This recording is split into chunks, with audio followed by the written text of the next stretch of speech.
We're very pleased to be able to present this work with Dr. Pei and her team from the University of Alberta, who've been working on it for quite a number of years. And this is going to be a new way of thinking about interventions for people with FASD. And I think it'll revolutionize how we structure our services and resources for individuals and families. So let me tell you a little bit about Dr. Pei. She is the CanFASD Senior Research Lead and the Intervention Research Lead. She is also a professor at the Department of Educational Psychology and Assistant Clinical Professor in the Department of Pediatrics at the University of Alberta. Dr. Pei is also a registered psychologist for more than the last 20 years or so and continues to practice in Alberta.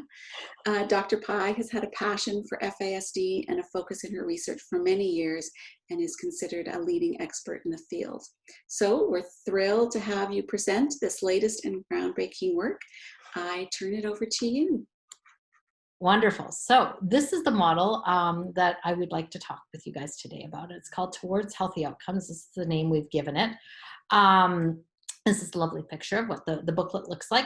Before I start talking, I would be really remiss if I didn't acknowledge the fact that there's been a lot of people who have contributed to this. This is not just sort of my solo project. A number of students that I have the good fortune of working with at the University of Alberta have played a really big role in helping to pull this information together. Amina Kapesi is a doctoral student who was kind of worked side by side with me on this, and Kathleen Kennedy and Vanessa Jolly are a couple other students who have really helped me to put things together. There are many others. I would be here a long time, but I just want to acknowledge them. Sometimes I put thank yous at the end of my PowerPoint, but I've discovered, because I get excited, that sometimes the end goes really rapidly. And so I'm trying to put those thank yous a little bit further up. Of course, the support we get from CanFASD and community members like all of yourselves listening is been really critical to the development too. So thank you everyone for joining us, and thank you for giving us the opportunity to think together about what it means to support individuals with FASD towards healthy outcomes. So we're going to see now if I can actually turn the page. Oh, look at that. All right. I'm all over it this morning. Away we go on a Friday. I think it's Friday. I hope it's Friday. Anyway, healthy outcomes. Before I start, I want to say, what are healthy outcomes? Because we selected that title for this model very intentionally. And we did so because healthy outcomes emphasize healthy living and quality of life. And we really wanted to put the focus on those components as opposed to specific success indicators. So we felt those were, and I'll kind of keep explaining where that comes from, but those were really important to the way we were thinking.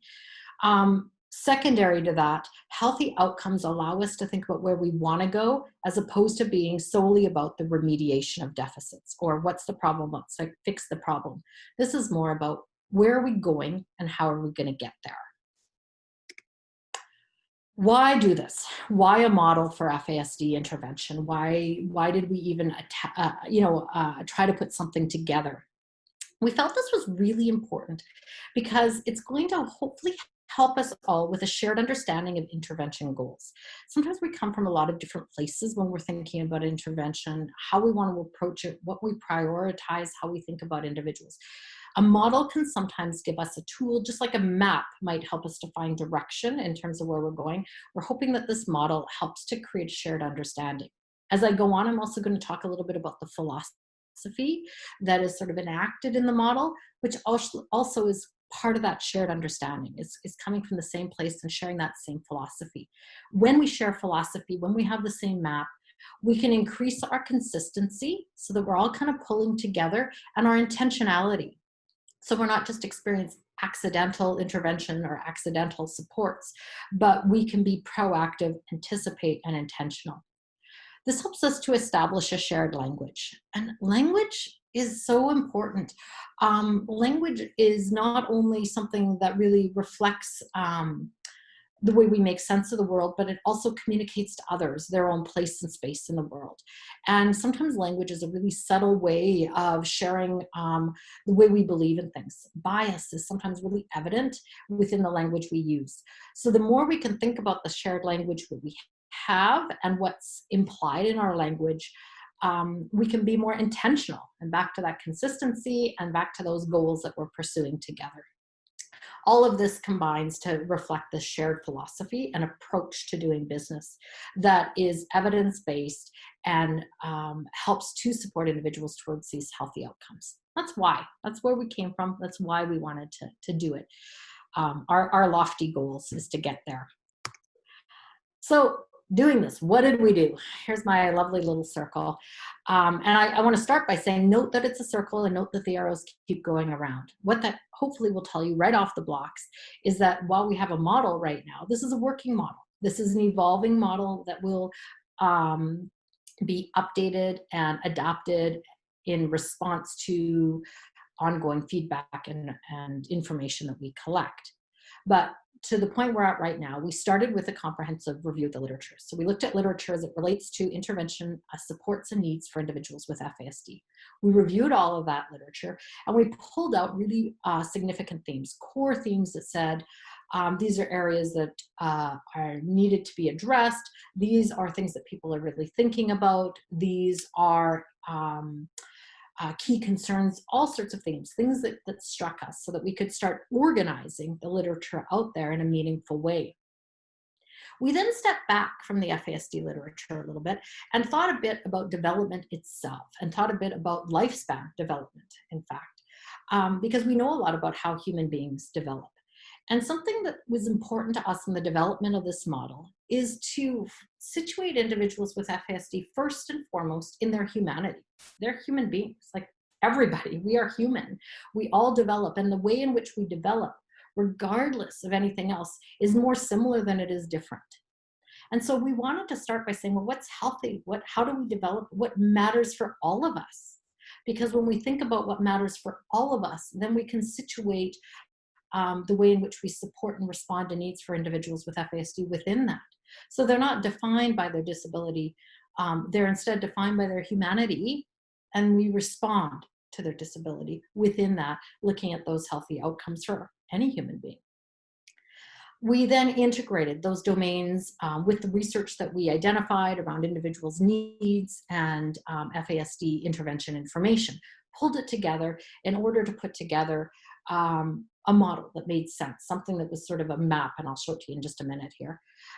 We then took that to community groups. And in fact, we took it a couple of years ago. Audrey referred to the FASD conference that we were sadly not able to attend this year, but we took it to a conference a couple of years ago and presented this information and asked everybody who was attending to give us some feedback. And it sparked a fantastic conversation. We are so appreciative for the feedback we received and the enthusiasm for the model and the approach. And so we incorporated that feedback and have done so with other sources of community input because it matters. How does it work? What are we missing? What feels right? What feels like a good fit and what doesn't? Because we marry that with the research, with the literature, with the theory, all of these things together. And that's what's produced what you are going to see today, and what we're going to talk about today is kind of gone through that cycle once. We keep updating the literature, we keep reviewing information so that the intervention information available to you through this model is current, but we also anticipate that, you know, in a year or 2 years, you're going to see another version. You're going to see the Towards Healthy Outcome version, you know, 2.0 or whatever we call it. So we anticipate this is going to be a responsive document that will allow us to keep moving forward together. We really felt that it was important as we move through this, things that we had on our radar that we wanted to not forget about as we moved to develop this model, was that we had to come from a lifespan perspective. And so we didn't want to forget about our adults. We didn't want to forget about later life needs. And I say that specifically because we know that the bulk of the research, particularly in terms of intervention, has been around young folks, school-age kids, preschool kids, those kinds of populations. And yet FASD is lifespan, and we need to be thinking the entire lifespan when we're thinking and working and supporting individuals with FASD.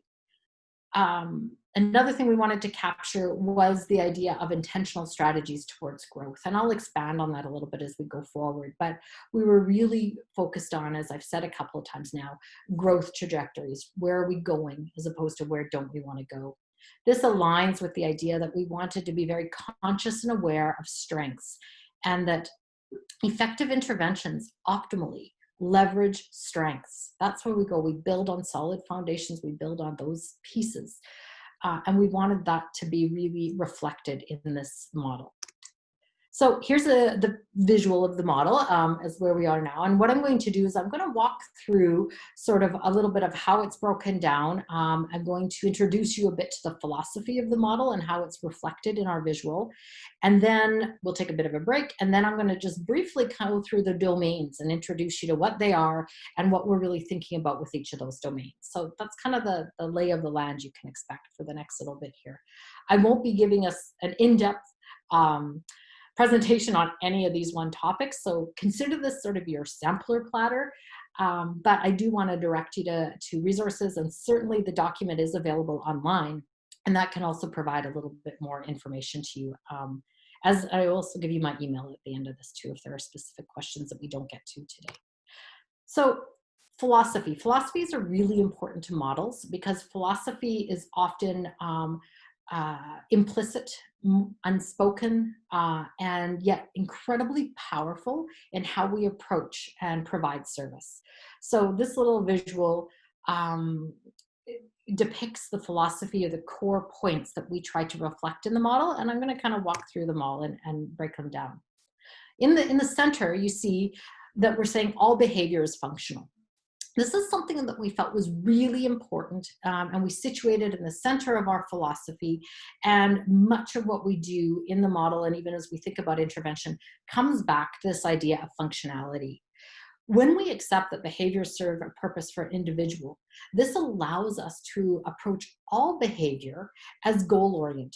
Whether it's intentionally goal-oriented, whether it's unconsciously goal-oriented, it's all goal-oriented. That's a fundamental aspect of being human. All of us, what we do is goal-oriented. There's a function, there's a meaning or a purpose to our behavior.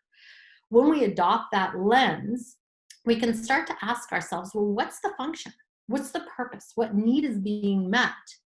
That then says, okay, this behavior, this challenge, this area of difficulty is concerning, but if I reframe it in terms of a need, then I can start to see that individual as not bad, but as pursuing a need.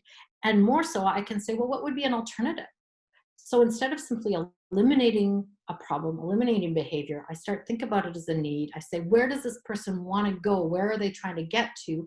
And how might I support them in getting there in a way that is healthier, is maybe more pro-social, is maybe more effective, any of the above. So this is a frame of reference. It really shifts our behavior where we say, what do I know? Instead of right away, what do I do? Because we're quick to say, I need to know what to do. And it's like, well, first, maybe we need to step back and say, what do I know? What's the function of the behavior? Oh, go next page. There we go. All right. Then we jump into our little circles. And the one that we have at the top there is the developmental lifespan perspective. And as I already mentioned at the beginning, and this was something that we even set out with the model, is that we need to make sure that we do this. This was very important to us to be part of the model. And we've reflected that in just the visual and where we've tried to depict the idea of lifespan visually in the model, illustrating the way the individual grows and changes over time. Developmental lifespan perspectives allow us to recognize that intervention goals are unique and need to be reflective of where somebody is developmentally in a given space, stage, time, things like that. It's also important to know when we take a lifespan perspective that we're not just looking at a person in a moment of time. When you look at that series of pictures on the left, we're seeing all people in all stages of time. So that allows us to be responsive to what might be happening to a person in a given moment. But we're also acutely aware of what may have informed them in the past. How does that impact where they are today? And also be vigilant about the future. And how do I think forward? And how do I become aware of where things are coming? Just because we work with a person in a moment in time, it's only a moment in time. And the best intervention strategies have some knowledge of where they've come from, what's worked, what has been effective for the person, what kind of background context factors are relevant, as well as a future in terms of what are the goals, where are we going, what are the resources available to us. All of those questions remain relevant at all times. And we really wanted to situate the model in that philosophy and in that perspective. And of course, we wanted to make it really clear that once you hit 18, the FASD doesn't disappear. Supports our lifespan. They're going to change. Needs are going to change. Of course, they are. Development, requires that. But the supports will be required. The next bubble that I've got there is interactive systems. This is something that was also really important, both in terms of the research reviewed, but also around community feedback and just, I think any of us who worked in this field for any period of time know that supporting individuals effectively can be complicated. And we often are working with a lot of different systems of support or individuals, lots of people are involved. And so we really wanted to reflect the fact that they're interactive systems. We wanted to look at the fact that particularly as people grow, the number of systems involved don't diminish. And in fact, they often layer and there becomes more of them and it becomes deeper and more complicated because there are more systems that could potentially be involved.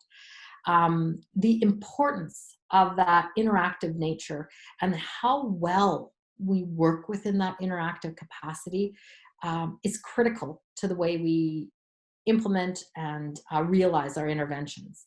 If we can interact fluidly and flexibly, we will see better impacts. The more we're on the same page, this is the whole idea of a model, right? Is to actually have a communication tool that says, okay, where do you sit? Where do you sit? How are we going to communicate? How's this going to work? That's part of this interacting fluidly and flexibly, having the same language, both saying, okay, what's the function of this behavior? Okay, we can work with this language. We're going to figure out, where we're going to target a support.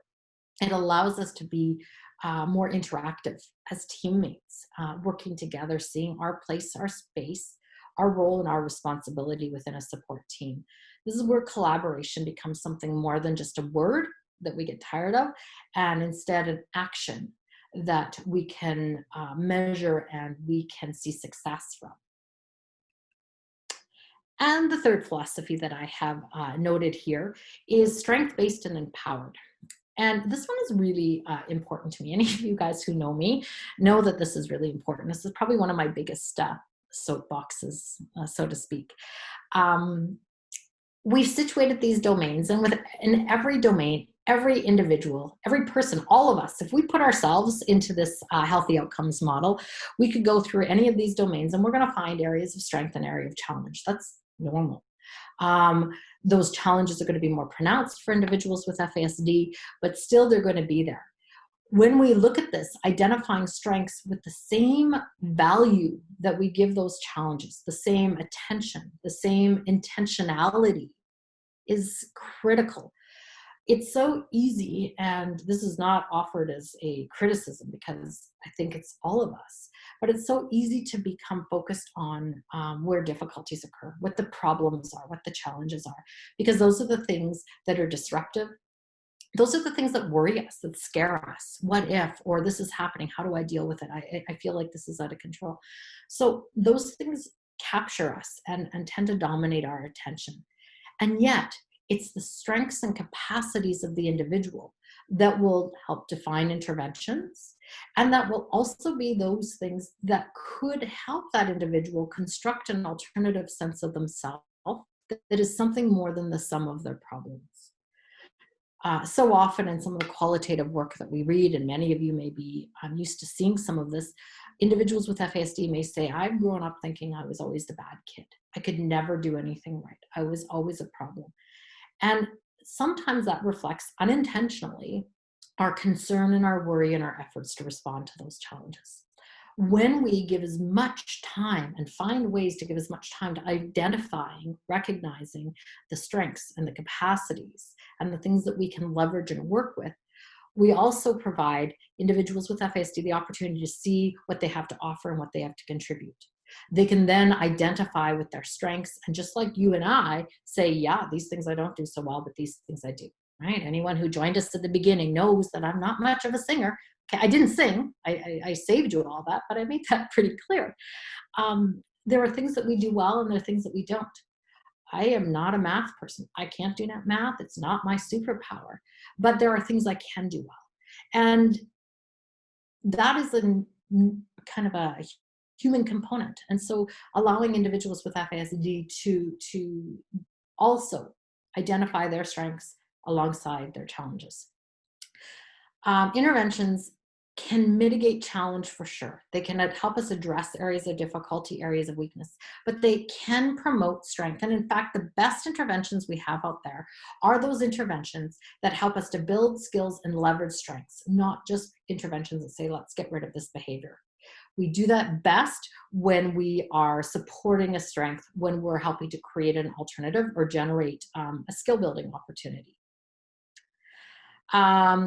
Another piece that I have in here that I just want to focus on this slide is the idea of co-creating success as well. And this is the empowered bit.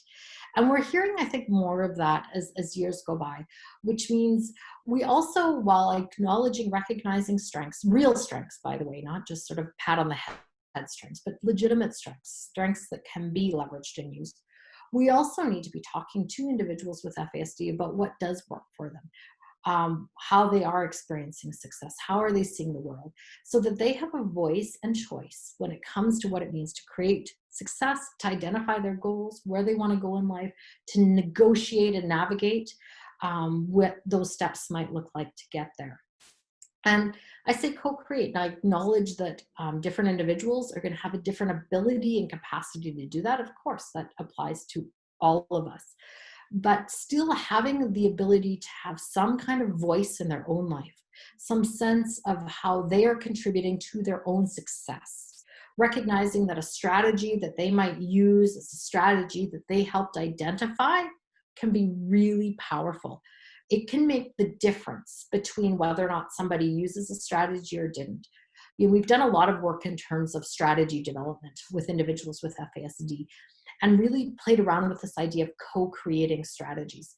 And what we found over and over again is that when individuals with FASD are part of figuring it out, then the ability to use that strategy, generalize that strategy, make it meaningful goes up significantly. If it's my strategy and I'm saying, here, do this, not all that effective. They might do it while I'm watching, they might do it in the moment, but it doesn't extend, it doesn't generalize well, it doesn't, because it's not theirs. And the way I see the world and interact with the world is very different than the way they might see the world or interact with the world. And so allowing them to create strategies that make sense, simply makes sense. And so a lot of this model is trying to create those opportunities and to consider each of these domains. And as we think through the model and think through the map and how do we navigate these things, we are encouraging the input and the support of those individuals with FASD as developmentally appropriate.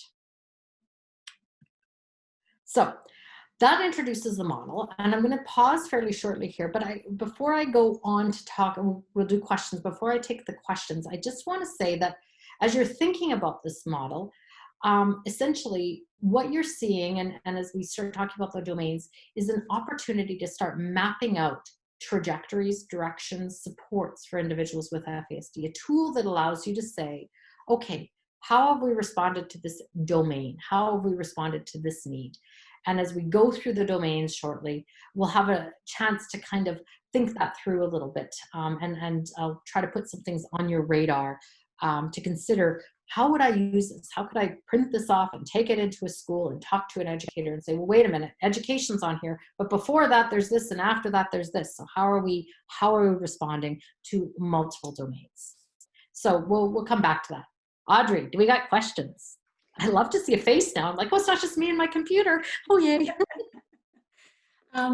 I think that a lot of people were just really mesmerized by the volume of information and how much work has gone into this model. If you can just go back one slide, Jackie, are you able to? Just looking at the the infographic, I was involved in some of that development, and just that part of it took an extremely long time. So one of the questions I have is, how did you guys decide that a model was necessary for interventions? That's an awesome question. I have a lot of different answers for that, actually, Audrey. One of the answers is, once upon a time, many years ago, Sterling said to me, Jackie, you need some kind of thing that helps us organize interventions so that we can start talking about outcomes and stuff. And I went, oh, that's impossible. And then Nancy Poole came along and did this beautiful modeling of prevention, and how we think about all of these complex elements of prevention, and how having a model doesn't mean that it's directive, but it gives us a way to organize information and share language and talk about things so that somebody could refer to a certain level of prevention and everybody kind of knew what they meant, didn't excise it from things. They recognized where it fits. So that kind of took me to the next step. And then of course, with the support from lots of folks at CanFASD in the community, we said we need to try this for intervention. We need to think about what it would mean to provide us with a map or a vehicle within which we could start organizing these interventions to allow for the conversation, for allowing for us to see the way there are multiple areas that we need to be thinking at the same time, that are all flexible and fluid, and that maybe allow folks to engage in conversation in meaningful ways, plan ahead. If you're a caregiver, maybe you can plan ahead for your child. Maybe you can take this to people. Maybe you can plot through it. Maybe you can pull it out into certain sections. Even the amount of information that's growing right now around interventions can be really overwhelming for folks. And so now this is sort of provides us with a way that we can organize it, the place we can hang it and say, here's where the stuff is. Here's how you can find it. Here's how you can think about it. Here's things to make sure to have on your radar. So I don't know if that fully answers, but that was kind of the process of going through it. And like you said, there's been a lot of work and a lot of people involved in trying to think about how we effectively present something that allows us to have a conversation, really, that is meaningful.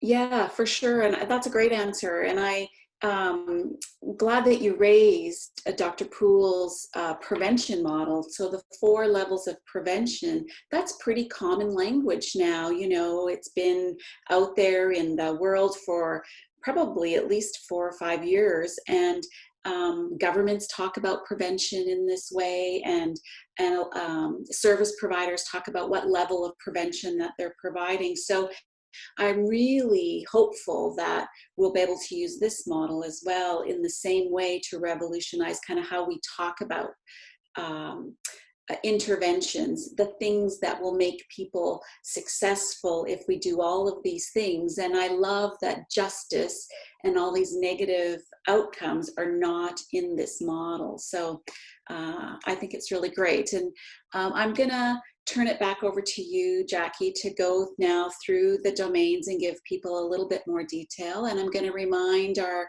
guests that you can ask questions in the Q&A, and people can indicate if that's, vote on it, if that's one that's also a question for you, so that we can have a great discussion near the end of the presentation. Awesome. Kind of sounds like a competition, right? Like who can get a little bit. Yeah, I don't know. But thank you for that question, Audrey, and for talking about, even like you say, the common language that allows us to even advance some of our goals. And I think I'm a clinician. A lot of you guys, if you know me, know I come out of the clinical world first, right? So I'm always thinking clinically.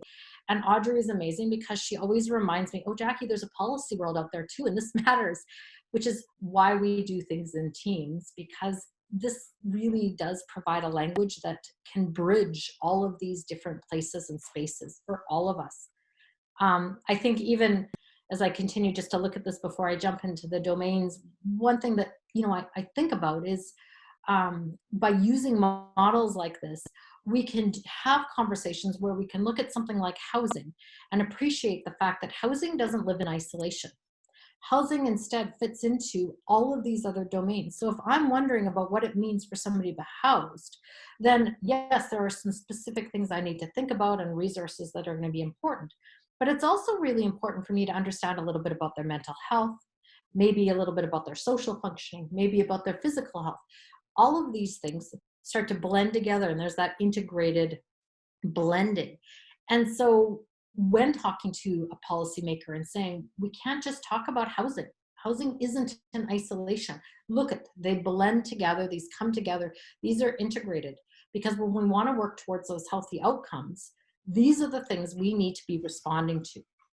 As Audrey noted, justice isn't on here, not because we aren't aware that that's a concern for this population, but rather because the solution lies in how well we provide supports within these areas, how well we as a society learn to provide supports in an integrated way that is responding to all of these needs that can then reduce some of those concerns.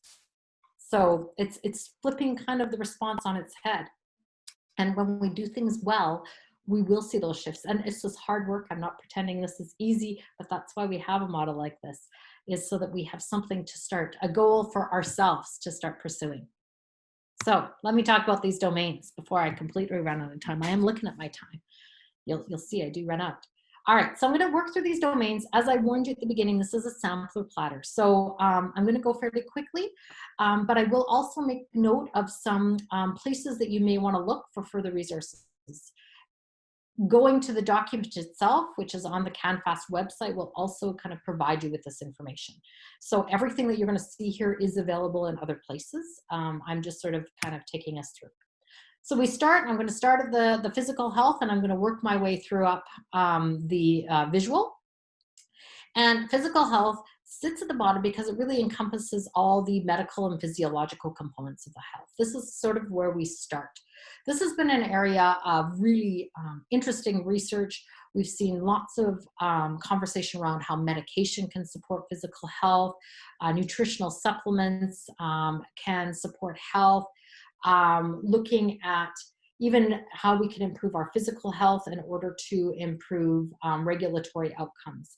So this is an area with some significant research going into it. I think some of the biggest things we're seeing right now is the idea of choline supplements being explored and looked at as something that can offset some of the impacts of prenatal alcohol. And another big one that is getting a lot of attention, and thanks to Dr. Mansfield-Mella, who is also a research lead with Canada FASD Research Network, we're getting a lot better understanding of medication and medication use. And you'll see that I've got a link there to an algorithm that he has been working on to help guide and inform us around medication practices, which is also helping us to gather more data and do more research related to that as well. Take a look at that. If you're a caregiver, I believe he's also, I wrote it right there, caregiver guide, so I wouldn't forget. But you'll see lots of information that kind of shows us where we're going in that direction. The next area looks at attachment. And attachment bond are sort of these emotional bonds that form between caregivers and children early in life. We all form attachments.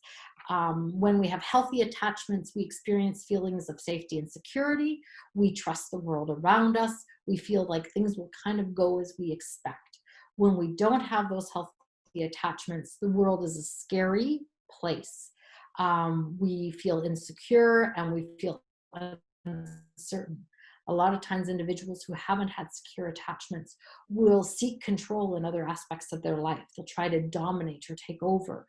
They may be more protective. They may be more easily threatened because the world is not predictable from their standpoint. And they haven't had those attachment experiences that have allowed them to develop confidence. Positive impacts are possible for children and families when we have stability and stable placements and provide specific supports. This applies to all of us, all children, anybody that we might work with, is particularly true for individuals with FASD. We know that individuals with FASD are more vulnerable to stress and disruption based on the impact of that prenatal alcohol exposure. So providing safe, secure attachments is even more important. Interestingly, there's been some great research out now that looks at even the individuals who've had more adversity in early life. When we do move them into secure attachments and begin to provide those secure contexts, we see improvement in their functioning. So there's some really positive information, I think, that speaks to the value of attachment, and also the fact that it's not without hope. So if you don't get attachment early in life, you can never get it. That's not the case. The ABC program website I noted here, it gives you some information about one program that's been talked about a little bit with regards to FASD, talking about some of the unique attachment considerations that may be present for learning to attach with somebody with FASD. Later on, when I talk about mental health, I'll even talk about the Connect program briefly, or I'll give you the link to it, which talks about attachment programming in the teen years. So it's not too late. So even though I have attachment down in the early years, doesn't mean that as you progress through this model that something behind you is gone. It just means it becomes really relevant. We can't forget it. So somebody who's in their teen years, who's had a lot of broken attachments in their years, in their early life, that's something we want to come back to and foster. And there are opportunities and programs that allow us to do that. Family cohesion is the next one. And this speaks to the importance of safety, stability, educational resources for families. How do we keep families together? So beyond emotional attachment alone, this is a broader band of sort of that family component. This is really where we start to think about how much our families matter. Family is the environment that so much development takes place in. And if we have individuals who are vulnerable and have vulnerable brains, it's all the more important. And what we do to support the cohesion and stability of all families, we cannot do enough. This is something that I really feel strongly about. Dr. Dorothy Badgery has done some lovely work around caregivers. She does a lot of work even looking at systems of support like children's services system and how we support adoptive or foster families. She is a guide. I'm a caregiver. You can check that out on the CanFASD website as well. Really interesting materials that she's produced there that gives some insight, because we know that when we improve family cohesion and maintain stability, outcomes are better for individuals with FASD. This is a critical component of supporting healthy outcomes and something that we need to be actively and intentionally pursuing in all of our intervention and support initiatives. Social functioning. Social functioning develops throughout our lifespan. It includes things like communication skills, how we maintain relationships, how we interact with our peers, all of these kinds of pieces. Social functioning is an area that can sometimes be a real challenge for individuals with FASD, but in a lot of ways, there's tremendous strength that are identified for individuals with FASD related to their enthusiasm and their warmth in these social interactions. There are interventions that have said, we can target and focus on how to nurture those social skills, how to nurture the area of boundaries, and how to set restrictions, how to know when to reach out to identify whether or not a social interaction is healthy or not. Some of those pieces of vulnerability that I know caregivers talk about a lot are things that we can improve and we can support. And there's some great intervention programs that look at this. We've also had some real fun playing with unique intervention programs that do things like modeling social skills through online gaming and things like that, saying you can actually acquire a better ability to engage with people. You can develop and work on what it means to even ask for help. That's part of social functioning, is how do I actually know I'm in trouble and I might need help? How do I ask for that help? How do I take those timeouts? Things like that. And so those skills, we certainly see improvement. I've got some teaching social skills links, or one link that I've put there. Take a look at it if you're wondering about some of the work that's been done in that regard. I'm really excited. Over the time that this model has been developed, and as we keep going forward, the amount of research into these domains and into these areas of development continues to grow. And I anticipate it will keep growing. And as the years go by, you're going to keep going back to this model and you're going to say, whoa, look at how much more we know about how to support social functioning. We're still figuring it out as we go. And it's been an interesting for me just to see the growth just in, I think Audrey says about 2 or 3 years that we've been working to build some of this, and the amount of growth in that time is just been remarkable. I know we have a long way to go, and I know there's a lot of communication still to come with sort of systems of support, but I'm really excited by the amount of work out there and by the promise of growth and possibility for individuals with FASD. Education is an area where there's been a lot of work done, actually. Education occupies much of our childhood and teen years. The purpose of education for all of us is to prepare us for adulthood. It's about preparing us for independence. It's actually not about just passing and failing. It's not exclusively about getting a degree or something like that. I mean, a lot of us will say, well, you go to get through grade 12 and then you get your diploma. The actual goal of education is preparation for adulthood. And we measure or mark that based on that diploma. But it's the preparedness part that's the critical part of education. Interventions and supports that have been done for individuals with FASD have revealed that we can see improvement. We can see improvement in specific academic skills around language and literacy. Mathematics is an area that we've seen lots of possibility and potential. Many of you, if you've heard me ever talk about things like the MILE, the Math Interactive Learning Experience program, that's something that we've done a lot of research on, and we're really excited. We've recently got some funding to work with Edmonton area schools to look at how we can incorporate some of those some of those intervention components into the math curriculum and actually just into teaching curriculum, because there's some really neat practices in terms of how do we interact with kids with FASD, how do we support them in problem solving, in working through some of these academic tasks. So it's not really just about math, it's much more than math. So we're going to be embedding that in some of those curricular pieces, I think, for educators, and I'm really excited about that. So stay tuned. I'm always happy when we continue to advance the research findings we have into meaningful translation, into things that you might actually see in the real world, I suppose. So that's one of them. I think the other thing with education that I'll say, and as you look through educational supports that are available, I have a couple of links for you here. A lot of the supports that are a little bit more focused on that idea of preparedness for adulthood and allow for goodness of fit, and allow educators to spend time, or educational supports to spend time thinking about kids back to that core philosophy of, in terms of the function of their behavior. And that sometimes a classroom environment is particularly difficult for kids with FASD. There's a lot going on and it can pose a lot of different challenges. And so behavior can reflect a lot of different needs. And efforts to help educators sort of rethink, how do I make sense of this? How do I interpret this behavior? And how does that allow me to have a different way of responding to that behavior? I think holds a lot of potential and has helped us to see some real success in classrooms. And I know I've heard from caregivers that sometimes that shift in understanding, that shift in how people make sense of their child's behavior, is the single biggest change that they see in the educational training. So there's a couple links for you there. Identity development.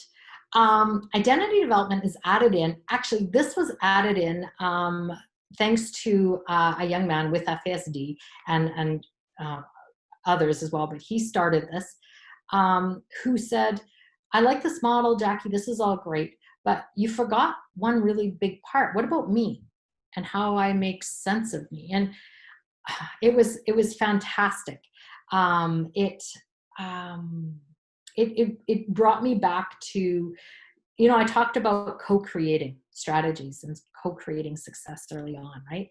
Then I do this model and find that so much of the model, even though I say we do it in a co-created way, becomes directive. And until he spoke up, I realized that there was a real voice and space for the individual with FASD that was absent. And so thank you. And this is why we have community collaboration, because no one person can do it, right? We need to pull together. Identity is a critical part of development for all of us, This is where we say, who am I? Where do I fit? Where am I going? This is where things like motivation are derived, where whether or not I have a hope or a belief in my future, where I may or may not get a sense of confidence in my own capacity. That's what lives in this piece. And so really being conscientious about that role of identity, I think is going to be really continue to be really important. I have no links here right now. Folks might send me some great links and say, hey, Jackie, check this out. I'd love to see it. I do know of some research that's ongoing right now, though, where they're really collecting more from individuals saying, well, what does it mean to thrive? What does it mean to experience success? What does this look like, and how do we support you in these ways? So look forward to seeing things appear in terms of how to support that healthy identity for individuals with FASD. Mental health and regulation. Mental health and regulation, they begin in early childhood. You're like, Jackie, you've got this sitting in kind of the middle ages, sort of in the teen years. And it's situated there because that's when these features become particularly evident. I know regulation can present all through life, but it's really in those teen years that we really start to see the risks shoot up.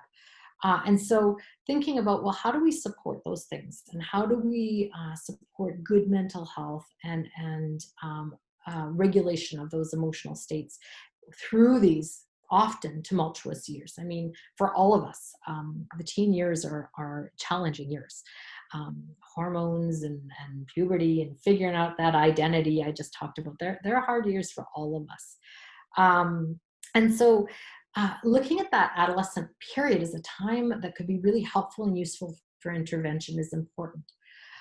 So often I feel that we look at the teen years, and this is, you're going to get Jackie bias here, because this is the group I love to work with the most, are teenagers, teens, and those transitioning adults.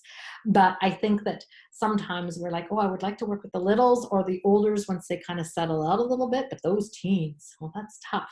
Well, the good news is that the intervention work that we're doing with the teen population tells us that these kids, just like everybody else, have the capacity to grow, develop their skills, and improve their functioning. Absolutely. They can get better at regulation. They can learn to name and identify and manage some of those emotional states. They get better at it with support. We help them learn how to do it. And when they get some support in creating effective strategies for themselves. So I think it's exciting. Sometimes mental health issues will arise, and those will be there regardless of what we do. But that doesn't mean that we can't then continue to support that mental health and that mental health need in a positive way. The presence of a mental health issue, if somebody has depression, that is not the end of the story. That's an opportunity for us then to support them and still identify some healthy outcomes through that. We all could deal with depression at some point in our lives. So the presence of mental health is not an endpoint. The presence of mental health is another opportunity to think about supports. Mary O'Connor has done some work with the Step Up program around some aspects of mental health, substance abuse, and has found some positive impacts in terms of how we work through and create strategies to support how we engage families and caregivers in understanding it. So there's some really great information in that regard as well. I've got a couple of links there for you to check out if you're interested in that, but I'm certainly happy to talk more about this one if people have questions. On to community engagement. Finding our place to belong is part of experiencing meaning. And so community engagement is more than just kind of getting out. It's having the skills to get out, knowing where to go, knowing who to go with, being active in my life, being able to do things and have some agency in how I do that. This is important to mental health and wellness. It's important to my physical health. It's important all around. We also know that individuals, for any of us who have good community engagement, have better, healthier outcomes throughout their entire lives. So community engagement and healthy outcomes really overlap. In fact, every one of these domains that I'm talking about are those domains that for any of us are more predictive of healthy outcomes. Or highly predictive of healthy outcomes. So Community engagement is one of them. And caregivers and peer support can be integral to helping individuals find their place in community. I have a link here for Community Living BC that might provide some info or interesting information for you. Another thing I'd probably refer to with community engagement are some of the mentoring programs that we have in our communities. We have some really great mentoring programs.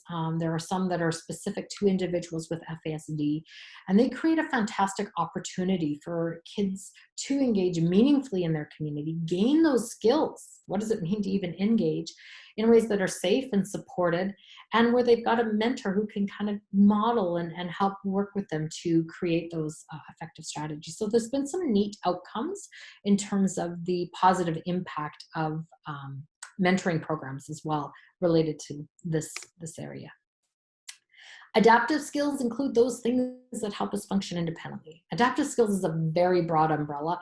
I put it in here as a domain because it requires some specific consideration, but it's very broad and not easily sort of channeled into this. This can include life skills, social skills, safety skills.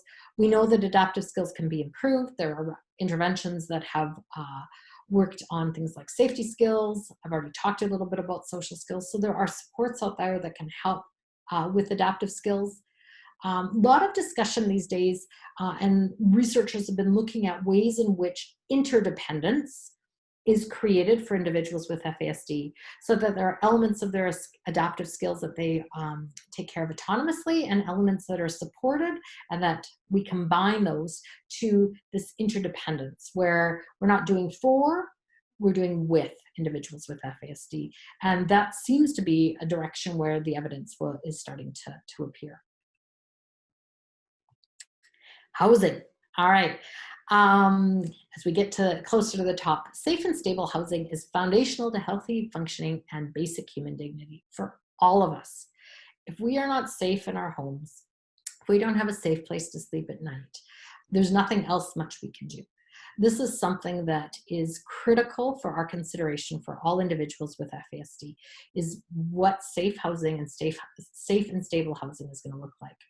It's something that we need to be thinking about early in adolescence as we identify what might be the best fit for an individual, and something that we need to be considering through the lifespan as needs may change and evolve.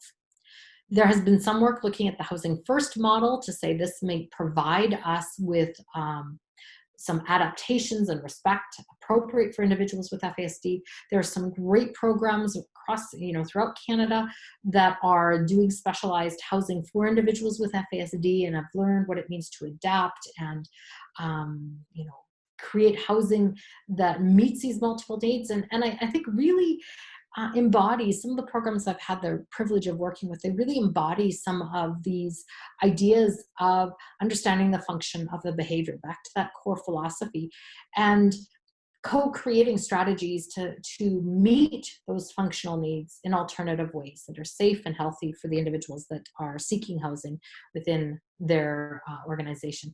There's a couple of documents that I've noted here. The Creating Intersections document is one that we recently put together. You can find it on the CanFASD website. That provides a lot of information around Housing First, as well as specific and unique housing needs for individuals with FASD, but really speaks to what it means to move forward. We really focused in this particular document on that shared understanding, and that understanding the function of behaviors. So there are even charts that say you may see this behavior and it may actually mean this, or here's some questions to ask, or here's some things you might want to think about.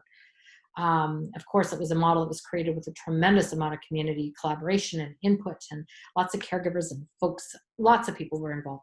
So check it out if you're at a stage where you're starting to think about housing, or if you're in a place where that is something that you think is relevant for the intervention planning for individuals you're working with. Employment is similarly an important need and role within adulthood. It's not only helping with practical financial needs, but it's much more than that. I mean, we can support and offset financial needs where appropriate for given individuals. The other part of employment that's critical is that it really helps to foster a sense of value and contribution. This is part of what it means to be an adult, to actually say, I have something to give. I have something to give back. finding those fits and finding the opportunities is, I think, really important for us as we plot our way forward for individuals with FASD. Part of being healthy is to feel that I'm a contributor. Individuals with FASD can enjoy positive employment experiences. You see a document down there as well, available at the CanFASD website, around a supportive employment model. As we put that model together, the first thing we did was actually talk to a lot of individuals and some caregivers as well around their employment experiences. What have been challenges, what have been barriers, and importantly, what have been successes. And it was really remarkable. We actually had a few videos of individuals sharing their positive experiences with employment and the pride they felt that the work they did didn't matter what they were doing. They were doing something that they could do well. They were growing their skills. They were learning new things at their pace and their way. Remarkable. And I think any of you who have experienced that, success is powerful for all of us. We like to experience that. So parenting skills is another area. Building a family, becoming a parent is a natural part of lifespan development. It's something we do. When, at what point in our development it comes along, it can be very different for different individuals. But it's certainly something that is present for many of our individuals with FASD. With assistance and accessing supports, individuals can develop parenting capacities. They can leverage community supports. It's interesting, I've been asked many times, this individual with FASD, can they parent their child? And I'm like, they're a parent. Of course they can parent their child. Now, how they parent their child is a question let's think about. Let's think about what supports might be needed, what things might be helpful, how we address the required needs, what unique and creative options we might come up with. But they are our parent. They are a parent. They are mom, they are dad. Let's respect that, but then how they do it is maybe a different kind of question for us to consider. There's some nice resources that help us to think about how to support parents. There are some programs that are also available that have been talking about what it means to support individuals with FASD as parents. So I encourage you to check it out. And again, that's something else that we can think about. Where am I going? There we go. Oh, great. Good. I had to glance at my clock. I know Audrey's saying I'm doing okay, but I still have to look because I get excited and then I want to talk too long. So I am trying to be aware of these things. So you see, as I went through each of those domains, they don't necessarily live in isolation. They aren't intended to say, here is your to-do list per se, but they are there to help you to organize your access to interventions and resources available. There's a communication tool. There is a planning ahead tool. All of these different pieces. We're hoping as we go forward, some of the next steps.